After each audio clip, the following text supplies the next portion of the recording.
So you might have seen the headlines. Thailand's tourism is apparently crashing. Tourist numbers are down and money spent from the tourists is also down. And the media will have you believe that the country itself is just falling apart, even though that Thailand was once the king of the tourist destinations. So if you weren't already aware, here are the stats. 2025 projected tourism numbers are just over 33 million, which is already down 7% when compared to the previous 2024 year. And it's actually down 17% since 2019, which was Thailand's tourism peak. And the tourism revenue numbers aren't any better, with a 20% down when compared to the 2019 tourism peak again. Which means not only less tourists are coming, but the tourists that are still visiting are spending less than previously. But why is this? Let me break this down for you.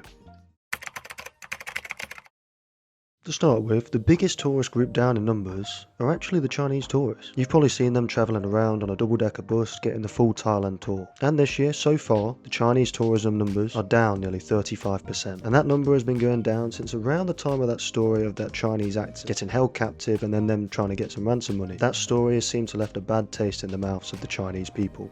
I mean, it seems from that time period, the Chinese look at Thailand a little bit differently now. And the media has definitely labelled it as unsafe, and now they are looking elsewhere to spend their time and money, and you can see that in the tourism numbers in Southeast Asia.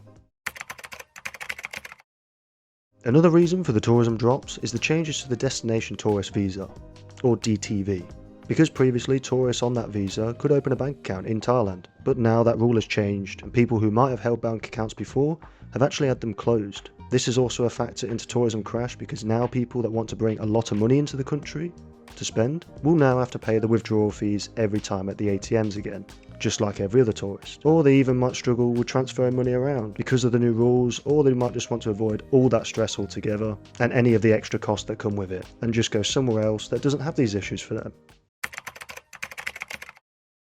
The next point I wanted to make was that Thailand has been on top for a few years now. I mean, Bangkok and Phuket have been popular tourist destinations for many years now, and it was only a matter of time until the surrounding countries started getting a bit more attention. I mean, you can't stay on top forever.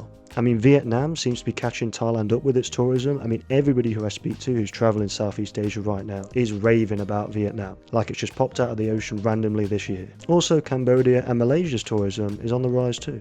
So I could see that tourists who would normally go to Thailand are now exploring other countries in Southeast Asia, whether that's because it's cheaper prices, they have a different perspective on Thailand, or maybe they just wanted to explore more of Southeast Asia maybe. Now, on to the next point. Thailand's over-tourism has become apparent, and with that prices have risen alongside that, meaning that tourists coming to Thailand that are expecting a similar cost as their previous visits will be in for quite a surprise. Especially in the tourist hub hotspots, if they really want to get their money's worth, then going to a country that prices aren't quite so high is the next move for them, it seems. Because I really think Thailand has become kind of a victim of its own success in a way. Because of the over-tourism, and even now the locals having enough of the mass crowds and inflation, I think that's what's slowly putting people off a little bit. Because I think this whole tourism crash could be the best thing for some. Bear with me one second and let me explain the reality of the situation here.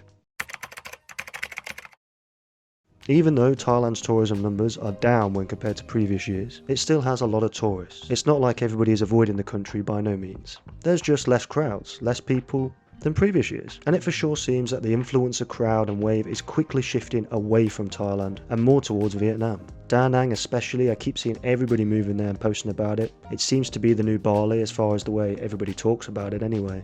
And with less tourists means less crowds, means the beaches themselves shouldn't be as full. You might even be able to take a picture on the beach and make it look like you're completely on your own again. And instead of the high numbers of backpackers coming through Thailand, I believe there could be kind of a different tourist now. A higher quality tourist, I should say, or expats. And finally, with people saying that Thailand lost its authenticity with the number of tourists that were coming in, by default, less tourists, that should mean more authenticity coming back to Thailand, which is a bonus right there. So this could be the next best thing with a new look on Thailand's tourism. Hopefully it starts to attract the right kind of tourists and expats, and not more of the bad Western tourists that give the rest of us a bad name. But that's it for today's video. Hopefully you guys are a bit more aware of the reasons for Thailand's tourism crash. Because although the numbers are down, Westerners from the UK and the US, numbers are actually up. It's just one group of tourists that seem to be bringing the overall numbers down. So that's it for today. Hopefully you guys enjoyed, and as always, see you guys in the next one.